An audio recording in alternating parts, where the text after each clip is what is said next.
دین ایمانی بھائیوں،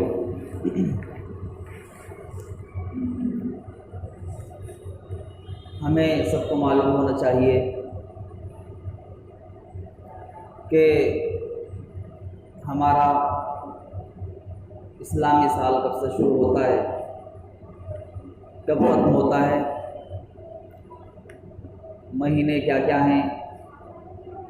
ہمیں یاد ہونے چاہیے۔ یہ ہماری بڑی کوتاہی ہے کہ ہم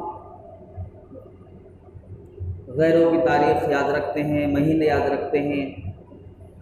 سال کب شروع ہوتا ہے یہ یاد رکھتے ہیں، بلکہ جشن بھی منایا جاتا ہے، پارٹیاں ہوتی ہیں جو ظاہر ہے غیر اسلامی ہیں سب چیزیں، لیکن ہمیں ایک مسلمان ہونے کے ناطے اس کا پتہ نہیں ہوتا کہ ہمارا اسلامی ہجری جو سال ہے وہ کب شروع ہوتا ہے، وہ کب شروع ہوا، کب ختم ہو گیا۔ حالانکہ اسی چاند کے ذریعے، انہی تاریخوں کے ذریعے ہماری بہت سی عبادتیں وابستہ ہیں۔ رمضان کا مہینہ ہم جس طرح رمضان میں گنتے ہیں کہ آج 1 تاریخ ہو گئی، 2 تاریخ ہو گئی، 2 روزے، 4 روزے، 5 روزے ہو گئے، یعنی جتنی تاریخ ہو گئی،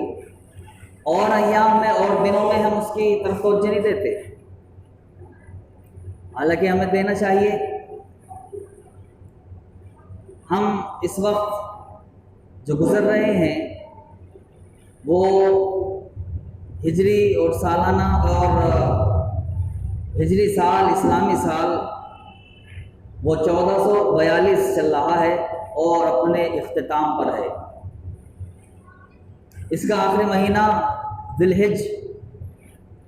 بس ابھی 3 یا 4 دن کے بعد ختم ہو جائے گا، پھر نیا سال 1443 1443 شروع ہونے جا رہا ہے۔ ہمیں پتہ ہونا چاہیے، اس کی تاریخ پتہ ہونی چاہیے، کب سے شروع ہوا یہ معلوم ہونا چاہیے، اس کی کیا اہمیت ہے یہ ہمیں معلوم ہونا چاہیے۔ بزرگوں اور دوستوں، یہ تو میں نے اس کی اہمیت کا آپ کے بارے میں نے بتایا، اور اس لیے بھی اس کو ہمیں یاد رکھنا چاہیے کہ وہ اس کا تعلق ہجرت سے ہے، اللہ کے رسول صلی اللہ علیہ وسلم کی ہجرت سے، اسی وجہ سے اس کا نام ہجری بھی رکھا گیا۔ اور جو دوسرا سال چلتا ہے، دوسرا عیسوی چلتا ہے، وہ عیسیٰ علیہ السلام سے ہے، جیسا کہ وہ لوگ مانتے ہیں، حالانکہ وہ تاریخی اعتبار سے غلط بتایا جاتا ہے کہ اس وقت عیسیٰ علیہ السلام کی جب پیدائش ہوئی وہاں سے وہ شروعات ہے، لیکن جو تاریخی حقائق ہیں وہ اس کے خلاف جاتے ہیں۔ بہرحال لیکن ہمیں جب اسلام نے یہ سال دیا ہے تو ہمیں وہ یاد رکھنا چاہیے۔ اللہ کے رسول صلی اللہ علیہ وسلم کے وقت سے یہ شروع نہیں ہوا، بلکہ جب حضرت عمر رضی اللہ تعالیٰ عنہ کی خلافت تھی، اس وقت ضرورت پڑی، اور ظاہر ہے پڑتی تھی، کہ دوسرے بادشاہوں کو، حکمرانوں کو خطوط لکھے جائیں، ورقے لکھے جائیں، یا کوئی بھی چیز لکھ کر دی جائے، تو صحابہ جو دوسرے علاقوں میں تھے انہوں نے دیکھا کہ وہ اپنا سال اور تاریخ لکھتے ہیں، کوئی بھی چیز لکھتے ہیں تو نیچے تاریخ اور سال اور مہینہ لکھا جاتا ہے۔ تو صحابہ کو بھی حضرت عمر رضی اللہ تعالیٰ نے مشورہ دیا کہ ہمارا بھی سال متعین ہو جانا چاہیے، تاکہ آپ کی طرف سے جو بھی فرمان اور آپ کی طرف سے جو بھی احکامات صادر ہوں، اور جہاں جہاں جو گورنر ہیں، اسلامی گورنر ہیں، جہاں جہاں اسلامی حکومت پہنچ چکی تھی، وہاں جن کو متعین کر رکھا ہے گورنر کے طور پر، ان پر جو احکامات پہنچے تو انہیں معلوم ہو کہ یہ کب کا لکھا ہوا ورقہ ہے، کب کا یہ خط ہے، کب یہ احکامات جاری ہوئے تھے، کب یہ شروع ہوں گے، کب یہ نافذ کیے جائیں گے، یہ چیزیں ہونی چاہیے۔ اور خصوصاً صحابہ میں حضرت ابو موسیٰ اشعری رضی اللہ تعالیٰ عنہ نے اس کی طرف خاص طور سے توجہ دلائی تھی۔ حضرت عمر رضی اللہ تعالیٰ عنہ کو یہ بات معقول لگی کہ واقعی بات صحیح ہے کہ ہمارا بھی تاریخ ہو، ہمارے بھی سال ہو، ہم اسی کے ذریعے سب کچھ اپنا متعین کریں، وہی لکھیں۔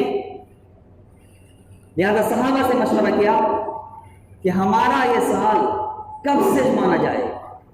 کس واقعے سے مانا جائے۔ اسلام میں تو بہت سے اہم واقعات گزر چکے تھے۔ سب سے پہلے اللہ کے رسول صلی اللہ علیہ وسلم کی ولادت، تو یہ بھی مشورہ ہوا۔ بعض صحابہ نے کہا کہ اللہ کے رسول صلی اللہ علیہ وسلم کی پیدائش سے یہ سال شروع کر دیا جائے، اور اس کے بعد نبوت جو اللہ کے رسول صلی اللہ علیہ وسلم کو ملی اور آپ نے جو دعوت کا کام شروع کیا، بعض صحابہ نے اس کا مشورہ دیا کہ یہاں سے سال شروع کر دیا جائے۔ بعض صحابہ نے اللہ کے رسول صلی اللہ علیہ وسلم کی وفات کا تذکرہ کیا کہ جب اللہ کے رسول صلی اللہ علیہ وسلم کی وفات ہوئی تو وہاں سے یہ سال شروع کیا جائے، اسلامی سال۔ اور بعض نے یہ مشورہ دیا کہ جو اہم واقعہ ہے، جہاں سے اسلامی تاریخ بالکل چینج ہوتی ہے، ایک ٹرننگ پوائنٹ ہے وہ اسلامی تاریخ کا، وہ ہے ہجرت۔ جب اللہ کے رسول صلی اللہ علیہ وسلم اور صحابہ کرام مکے سے مدینہ تشریف لائے اور وہاں سے ہجرت کی، اور واقعی یہ اتنا اہم واقعہ ہے تاریخ اسلامی کا کہ بڑے پیغامات ہیں ایک اللہ کے رسول صلی اللہ علیہ وسلم کی سیرت کے صرف اسی واقعے میں ایک اہم پیغام ہے، اور بہت سے پیغامات ہیں۔ تو خاص طور سے حضرت علی نے یہ مشورہ دیا تھا کہ ہجرت سے سال شروع کیا جائے، اور حضرت عمر فاروق رضی اللہ تعالیٰ عنہ نے انہیں کی بات مانی اور اسی پر اتفاق کیا۔ مشورے سے یہی اتفاق ہوا کہ ہمارا جو اسلامی سال شروع ہوگا وہ ہجرت سے مانا جائے گا، ہجرت سے شروع ہوگا۔ حالانکہ یہ ہجرت سے 17 سال کے بعد، سن 17 ہجری کی بات ہے جب یہ واقعہ شروع ہوا، لیکن اسی وقت سے مانا گیا کہ اب 17 سال سے لکھا گیا وہیں سے ہی۔ باقی جتنے بھی اور سال تھے جو اس وقت چلے آ رہے تھے سب زیرو کر دیے گئے، اور ہجری اور ہجرت کو سال مانا گیا پہلا۔ اور جو مہینے تھے، یہ مہینے تو پہلے سے ہی تھے۔ قرآن کریم میں ہے کہ ان عدت الشہور عند اللہ 12 شہرا فی کتاب اللہ یوم خلق السماوات والارض، کہ کتاب اللہ میں 12 مہینے ہیں، اور یہ اسی وقت سے ہیں جب سے زمین و آسمان اللہ تبارک و تعالیٰ نے پیدا کیا۔ حالانکہ لوگ ان کی طرف بالکل توجہ نہیں، محرم، صفر، ربیع الاول، ربیع الثانی، جمادی الاول، جمادی الثانی، رجب، شعبان، رمضان، شوال، ذی القعدہ، اس کے بارے میں معلوم ہی نہیں۔ حالانکہ ہمیں سب سے پہلے کرنا چاہیے تھا، پر دنیا میں صرف یہی مہینے تھے، پہلے سے ہی چلے آ رہے تھے۔ بلکہ قرآن کریم خود کہتا ہے یوم خلق السماوات والارض، جب سے ہے یہ۔ اور اس سے پہلے سال کا جو شروع مہینہ مانا جاتا تھا وہ محرم مانا جاتا تھا۔ لہذا سال اپنا جو اسلامی اور ہجری شروع ہوتا ہے وہ تو ہجرت سے شروع ہوتا ہے، لیکن حضرت عمر فاروق رضی اللہ تعالیٰ عنہ نے پہلا مہینہ جو محرم کا رکھا وہ وہی رہنے دیا جو پہلے سے چلا رہا تھا سال کا مہینہ۔ ہاں، سال سب زیرو کر دیے گئے۔ تو یہ ہمیں معلوم ہونا چاہیے یہ تاریخ، اور سب سے اہم یہ کہ یہ اسلامی سال ایک اتنے اہم واقعے سے وابستہ ہے، متعلق ہے، کہ جس میں ایک بالکل اسلام کو ایک نئی زندگی ملی۔ ہجرت سے اللہ کے رسول صلی اللہ علیہ وسلم اور صحابہ کرام مکے سے ہجرت کر کے مدینہ پہنچے، وہاں صحیح معنی میں اسلامی حکومت قائم ہوئی، وہیں اسلامی سوسائٹی وجود میں آئی، اور اسلامی سوسائٹی کے جو خد و خال ہوتے ہیں، جو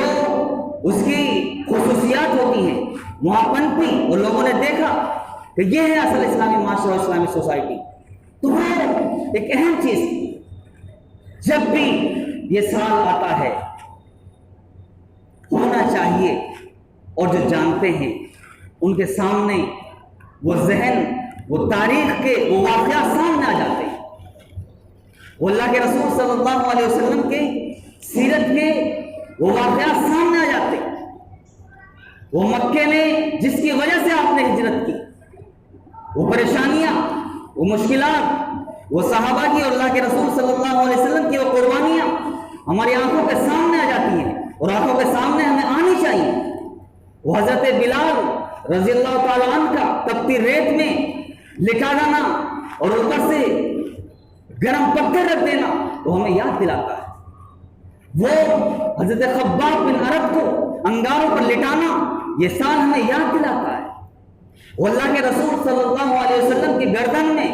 چادر کا پھندا ڈال کر گھسیٹنا، وہ اللہ کے رسول صلی اللہ علیہ وسلم کی پیٹھ پر اونٹ کی اوشی رکھنا، وہ یہ سب واقعات ہمیں یاد دلاتے ہیں، اور اسی وجہ سے اللہ کے رسول صلی اللہ علیہ وسلم کو مکے سے مدینہ ہجرت کرنی پڑی، اور یہ ہجرت کوئی ایسا کھیل نہیں تھا کہ بس یوں ہی ہجرت کر دی جائے۔ ہم سے سوچتے ہیں کہ ایک جگہ سے دوسری جگہ چلے گئے صحابہ، لیکن انہوں نے اپنے گھر بار کو چھوڑا، اپنی زمین و جائیداد کو چھوڑا، کسی نے اپنی بیوی کو چھوڑا، کسی نے والدین کو چھوڑا، کسی نے اولاد کو چھوڑا۔ ایسے ایسے واقعات سیرت میں موجود ہیں کہ بغیر آنکھیں نم ہوئے رہ نہیں سکتے اگر کوئی ان واقعات کو پڑھے۔ اس وقت کم ہے لیکن میں بتاتا ایک آدھ واقعات ایسے کہ جس میں صحابہ کو ایک طرف ان کا بیٹا الگ ہے، بیوی الگ ہے اور والد الگ ہیں، تینوں الگ الگ تقسیم ہو گئے، جو ابو سلمہ اور ام سلمہ کا واقعہ ہے، تاریخ میں پڑھیں، سیرت میں پڑھیں، معلوم ہو۔ تو یہ سال ہمیں وہ یاد دلاتا ہے اور ہمیں پیغام دیتا ہے ساتھ ساتھ کہ اسلام کی خاطر، اسلام نام قربانی کا، ہمیں کسی وقت کسی طرح کی اور کیسی بھی ہمیں ضرورت پڑے، مال دولت جان ہر چیز ہم اسلام کے لیے قربان کر دیں، یہ ہمیں پیغام دیتا ہے۔ پیغامات اس میں بہت سے ہیں۔ ایک پیغام یہ ہے کہ جب راستے ہر طرف سے بند ہو جائیں اور جب یہ سمجھا جانے لگے کہ ہمارے سامنے مشکلات ہیں، پریشانیاں ہیں، آزمائشیں ہیں، ہمیں دشمنوں نے گھیر رکھا ہے، ایسے وقت میں یہ ہجرت کا واقعہ ہی ہے جو ہمیں دلاسا دیتا ہے۔ اللہ کے رسول صلی اللہ علیہ وسلم جب ہجرت کے اس واقعے میں غار ثور میں تھے، اس وقت کفار بالکل قریب آ چکے تھے اور آپ کے ساتھ حضرت ابوبکر رضی اللہ تعالیٰ عنہ، انہوں نے آپ سے کہا کہ اللہ کے رسول کتنے قریب آ گئے، اگر یہ نیچے دیکھ لیں اور پیر اپنا ایک قدم بھی چل پا لیں گے تو ہمیں دیکھ لیں گے اور ہمیں پکڑ لیں گے، واپس لے جائیں گے۔ تو دیکھیں اللہ کے رسول صلی اللہ علیہ وسلم نے کس طرح دلاسا دیا، اور انہوں نے کہا، اور قرآن کریم نے اس کو بیان کیا، ثانی اثنین اذ ہما فی الغار اذ یقول لصاحبہ لا تحزن ان اللہ معنا، کہ وہ دور تھے غاروں میں اور جس وقت اللہ کے رسول صلی اللہ علیہ وسلم اپنے ساتھی سے فرما رہے تھے لا تحزن، گھبرانا نہیں، غم نہیں کرنا، ان اللہ معنا، یہ پیغام دیتا ہے کہ جب یہ قوم دشمنوں کے نرغے میں ہو، سب یہ سوچ رہے ہوں کہ پتہ نہیں کب اس امت کو ختم کر دیا جائے گا اور سب اس امت کو نوالا بنا دیا جائے گا، سب دوسری قومیں خوخار بھیڑیوں کی طرح ان پر ٹوٹ پڑیں گی اور جیسے ٹوٹ رہی ہیں، تو ایسے وقت میں یہ پیغام ہے اور ہمیں یاد کریں ان اللہ معنا، جس طرح موسیٰ علیہ السلام جس وقت بنی اسرائیل کو لے کر چلے اور پیچھے دشمن فرعون کا لشکر اور آگے دیکھا تو دریا سمندر، اس وقت سب بہت زیادہ ہو گئے تھے، پریشان ہو گئے تھے، لیکن نبی کی یہ شان ہے کہ ان میں ذرہ برابر بھی ان سے وہ خوف نہیں کھاتے، ان میں وحشت نہیں ہوتی، ڈر نہیں ہوتا۔ اس وقت بھی موسیٰ علیہ السلام نے یہی کہا تھا کہ ان معی ربی سیہدین، کہ میرے ساتھ میرا رب ہے، وہ ہمیں راستہ دے گا، اور یہ ہوا کہ اپنی یہ لاٹھی سمندر میں ڈالو اور راستے نکل گئے۔ یہ واقعات وہ ہیں کہ ہمیں ایک بھروسہ دیتے ہیں، یہ واقعات وہ ہیں جو ہمارے ایمان کو تازہ کرتے ہیں۔ لہذا جہاں ہم اسی سال کو یاد رکھتے ہیں اور جب ہیپی نیو ایئر مناتے ہیں اور 1 جنوری اور 1 جنوری آتی ہے، نہ جانے کیا کیا خرافات کرتے ہیں، وہ تو غیر اسلامی ہے۔ اسلام میں تصور ہی نہیں اس کا کہ خوشی مانی جائے۔ لوگ خوشی مناتے ہیں کہ سال شروع ہو گیا، حالانکہ انہیں معلوم نہیں کہ ان کی زندگی کا ایک سال کم ہو رہا ہے، وہ ایک سال کب سے قریب ہو گئے۔ جو شخص یہ سمجھے کہ ایک سال میرا زندگی کم ہو گیا اور ایک سال میں اپنے قبر سے قریب ہو گیا ہوں، وہ خوشی منائے، ایسا نہیں ہو سکتا۔ یہ قوم، یہ غیر اسلامی چیزیں، اور اسی وجہ سے برتھ ڈے اسلام میں یہ مسلمانوں کے لیے جائز نہیں ہے۔ جو بعض مسلمانوں میں بھی یہ خرافات چل گئی ہے برتھ ڈے منانے